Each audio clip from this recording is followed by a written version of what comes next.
അന്നേ ഒരു സീനുണ്ടായി വീട്ടില്. അന്ന് അവൻ പറഞ്ഞ ഞാൻ ഓസിയാണ് ജീവിക്കണത്. ഞാൻ ഓസിയാ ജീവിക്കണത്. തേക്കണ നീയല്ലേ, നിന്നെ ഓസിയാണ് ഞാൻ ജീവിക്കണം അവൻ പറഞ്ഞ. ഓസിയാട്ടാ ജീവിക്കണം, ഓസിയാണെന്നാണ് അവൻ പറയണ.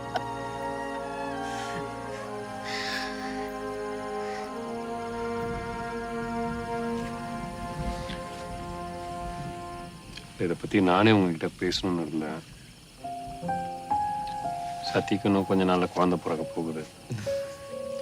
நானும் டவுனுக்கு மாறி போகலான்ற மாதிரிலாம் யோசிச்சுட்ருக்கேன்.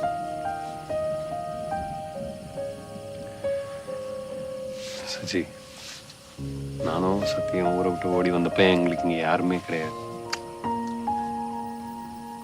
நீங்கள் இல்லைன்னா நாங்கள் என்ன ஆயிருப்போனே தெரியல. ஆனால் தம்பி ஒன்றும் பொய் சொல்லலையே. நீங்கள் ஓசி தானே? சச்சி, யார் சொன்னா என்ன? சொல்றதுல பாயிண்ட் இருந்தால் நம்ம எடுத்துக்கணும்ல.